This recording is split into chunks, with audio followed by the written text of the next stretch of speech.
Well, my wife and I actually are involved in ministry, and we work with these horses. I actually train wild Mustangs. That actually, one of the real dark one over there is a wild Mustang.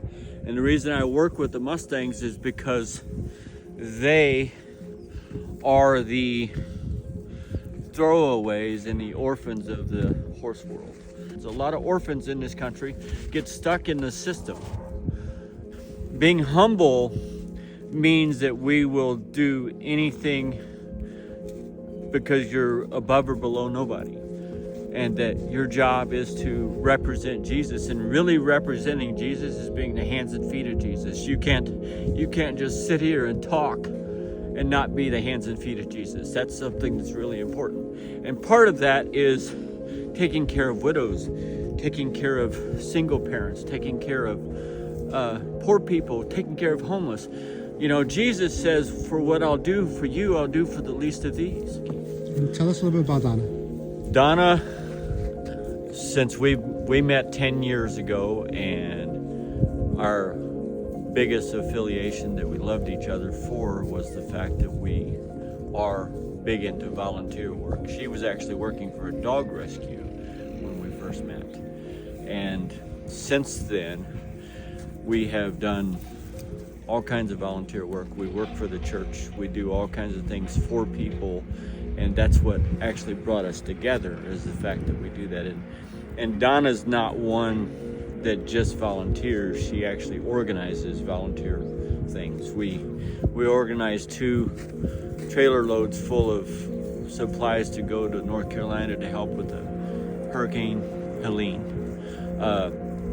But Donna, literally, her history of volunteer work goes back 30 years. She actually was sending her brother care packages, and she did a clothing drop to Kosovo in Bosnia. And she did a clothing drop in Bosnia in the 90s for her brother. And then she worked for the USO. She's a Blue Star mom, which means our son's a Marine that's stationed in Okinawa, Japan right now. She has done volunteer work for the last, and that was the biggest thing that attracted us together, was the fact that we love doing volunteer work and we love helping other people.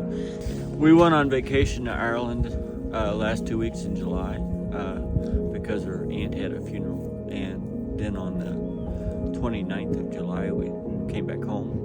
And Dublin, Ireland, there's 6 customs places in the entire world that actually has a U.S. Customs, and Dublin has one. And they cleared her in Dublin. And then when we came off the plane in Chicago, they apprehended her before she got off the ramp. And they lied about it. They said that she was just having to fill out some paperwork and that she would be meeting me before we left.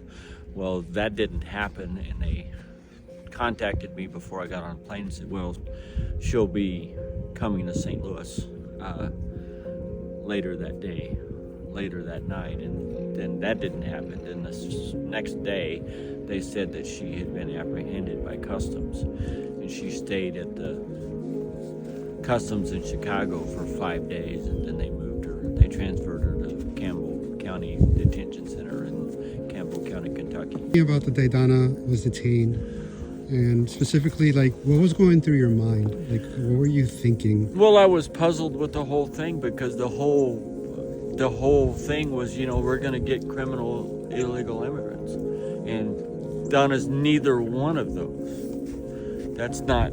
She is actually completely legal in this country and not a criminal. But that's not who they're taking. That's who they're taking. A lot of people that are just living their life and trying to live. They had some problems in the past, and they get over their past, and they're still going to nail them. And they're double jeopardying so many immigrants, and they're getting them for something that they did 20 years ago, or 10 years ago, or 12 years ago, or 15 years ago. And that's so wrong, because that would never happen to a citizen. So why are they holding Donna? They're holding her because allegedly there was 2 checks that were written, and both of the checks are less than $70. What they were doing, I don't believe in militarizing the streets. That's actually against the Posse Comitatus Act. I don't believe in just raiding migrant workers that are actually trying to make a living in this country and actually benefiting the economy. I don't believe that they should just raid ambiguous places and just messing people over just to collect numbers. In Leviticus and Exodus, it specifically talks about immigrants. And it says that an immigrant that comes to your land should be treated like your brother or your sister. They should be treated with great respect, and you should welcome them. It doesn't say, but if. It says this is what it is. And Jesus was not white, and he was also an immigrant. The least of these are not the people in the suits and ties.